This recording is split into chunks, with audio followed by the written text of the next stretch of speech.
wake that ass up. In the morning. The Breakfast Club. About to drop. Here we go. You play this positive ass record in the club? Sure do. It's a dope record. This one, like people first getting there, coat check. Nah, they like this record. I don't play it in the strip club, This is but they not like what this I want to record. hear. I would not want to hear all my life in the Ever club. heard this? I like All My Life. I love that record, but that's not a club record. That Yes, would it make me is. put my hookah down. I'm telling you, start contemplating life. Nobody want to hear that when you drunk on drugs. Well, sir, you're not in the club anymore, sir. That's When's the last right. time you've been in the club? I'm in the club, and I don't know that. Well, you're in Delaware. It's a little Last different. time I was in No, the club. come on now. But let's get into some front page news. Lauren LaRosa is here, ladies and gentlemen. What up, Tez? Good morning, DJ Ava. Good morning, Lauren. Good morning, Charlamagne the God. Good Peace, morning. Taz. All right, let's start with Biden. Biden's giving away more money. Yes, he is cashed out again. So far, over 100 billion has been sent to Ukraine thus far. And yesterday, President Biden announced another 200 million in pre-approved aid for Ukraine after President Zelensky's marathon of meeting in Washington. Take a listen. I'm going to give you some more information on the other side. Tonight, with the war raging and a brutal winter fast approaching, Ukrainian President Zelensky is making an urgent plea to Congress and President Biden. In Ukraine, we are fighting for our country and freedom. The U.S. has already sent $111 billion in military and humanitarian aid to Ukraine since Russia's invasion began, but that money's running out. The Biden administration has been urging Congress to approve a new $106 billion package that includes roughly $60 billion for Ukraine, as well as support for Israel and money to strengthen the U.S.-Mexico border. Well, Merry Christmas, Ukraine. That's crazy. And a Christmas, Happy Ukraine. New Year. We just find Now- this money. Now, some Republicans want to overhaul immigration policies at the southern border before they sign off on this new money for Ukraine. Take a listen to what Republicans are saying about this. Our first condition on any national security supplemental spending package is about our own national security first. The border is an absolute catastrophe, and this is because of the policies of this White House and this administration. How much Ukraine Now, they they got all- now? How much money they got? So far, it's been over 100 billion. And so Jesus Republicans are saying, Christ. they're saying they want to audit for the money that's already been spent. They also want to know the strategy on winning the war. If they're going to keep funding it, they want to know strategy on that. Now, they doubt this will be approved before this week, before they go on holiday break. So this debate will continue in January. $100 billion. How much does it cost to take care of your ops? All right. I got some young homies, who will pull up in bubble coats and Pooh Shiesty masks and handle that for way less.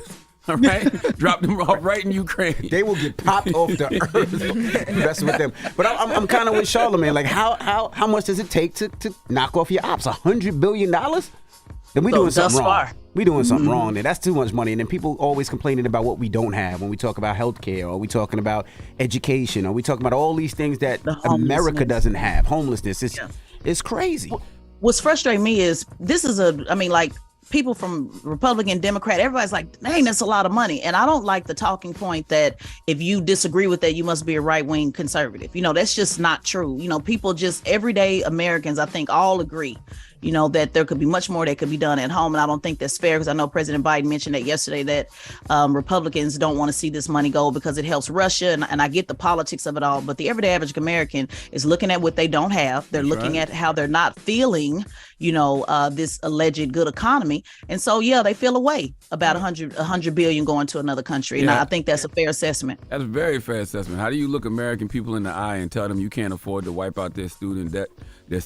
You can't afford universal health care, but you got an unlimited dollar amount for war? Mm-hmm. How does that help his approval rating? That has to sink his approval rating even more. Mm-hmm. Or what did Pac say, Charlamagne? They got money for war, but can't feed the poor. That's right. All right. I don't know. Maybe he getting votes from Ukraine. I don't know. Maybe Ukraine voting in the next election. Somebody said he must got a sex tape or something on Joe Biden, because that he able to just get an unlimited amount of money, with no questions asked. So we'll see. Congress still has to approve it, just for clarity. Republicans are pretty, clear on what they want to stop. So we'll see. They're worried about their walls. So. That would be crazy if a video came out of Joe Biden sniffing Zelensky's hair. Now he's like, now we get it. Now we understand. You said a Joe Biden sex tape. I threw up in my mouth. I'm like, they just people in the comments are just trying to figure out. They trying to make the math. They're like, do we have a sex tape? Like what's going on? That's Zelensky need to get on crazy. TikTok, need to start a business or something, because they said we just ain't got it. Yeah, I That's what get the it. average American's saying. All right. Well, that is front page news. Get it off your chest. 800-585-1051. If you need to vent, phone lines are wide open. Again, 800-585-1051. It's the Breakfast Club. Good morning. Wake that ass up. Early in the morning. The Breakfast Club. Morning, everybody. It's DJ NV, Charlamagne the Guy. We are the Breakfast Club. Lauren LaRosa is here, and let's get in some front page news. And let me salute to our sister, Teslin Figueroa. This is 9 months she's been doing the Breakfast Club consistently. Oh, You haven't wow. missed a day. Every day. Even when you're Even on on a cruise. vacation, when you're That's on, right. when you're on a boat, on a That's cruise right. ship, you did it. So we appreciate you. And I love the sexy red hair. Oh, thank you. No, please don't associate me with sexy red. The sexy red hair. Well, let's get in some front page news. Now, let's talk about the CNN town hall. Yes, thank you so much, Envy. Good morning, everybody. Last night, CNN hosted a town hall with Florida Governor Ron DeSantis. I like town halls because it gives you an opportunity to really kind of get into the policy. You know, when there's debates, there's more arguing back and forth, but they did get a chance to go over some policies. And I'm going to give you a couple of highlights from it. Now, he started off talking about how Florida was the #1 economy in America. Let's take a listen. If you look at what we've done in Florida, our economy is ranked #1 of all 50 states. We've boomed like we've never have, even in the face of all the inflation and the interest rates, which we have to obviously struggle with too. But our unemployment rate is 60% lower than states like California, which are peer states. I'd also say this. I think the first 3 years of the Trump administration, the economy is better than it has been. But that last year with COVID, I think was mishandled dramatically. Shutting down the country was a huge mistake. Now he asked he was asked if all of his opponents should get together and go against Trump. One of the voters stood up and said, "Hey, why don't you guys just all come together, support everybody to bring down Trump?" This is what he's had to say with his answer. I'm the only one running that can beat Trump one-on-one. Why? Because the other candidates cannot get enough support from core Republicans and traditional conservatives to be able to go. You can't just win with a slice of the party. You got to have broad support. We'll be able to do that going forward. Now, he was also asked about sending money to Ukraine. We talked about it in the first hour, you know, how a lot of folks feel a way about that. And he wanted to point out how important the border crisis is. Take a listen to that. From a national security perspective, that open border threatens our country. We have people from all over the world that have gone in there. And so I think what these Republicans are saying is, let's get this done. And Biden's going to have to compromise on that. And he's not willing to do it. Look, as president, I'll do the border on day one. Day one, we're going to declare it a national emergency. I'm sending the military to the southern border. We're going to stop the invasion. When people are here illegally, they have to be sent back. I should be more interested in the town halls that these networks are doing, because I see that CNN did Ron DeSantis and they're about to do a Vivek Ramaswamy next. Tonight. But I just don't be caring because I know that none of these people stand a chance in hell of being the Republican nominee. I would watch Nikki Haley's town hall. I think she already did one though. Yeah. Well, I think it's good for me. You know, I want people to understand like the power that governors have.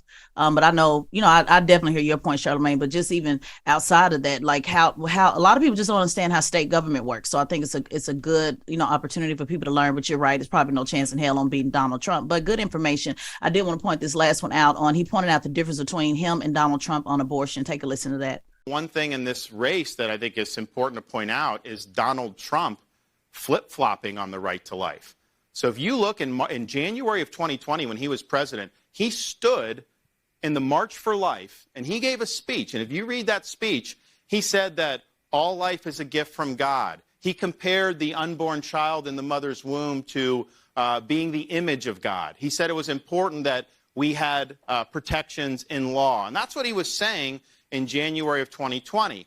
Now, he has attacked states that have enacted protections like heartbeat bills as being a terrible, terrible thing. So how do you square that March for Life speech with now trashing states that have advanced protections that he claimed to cover? Was he not being honest in January of 2020? Who was he talking about?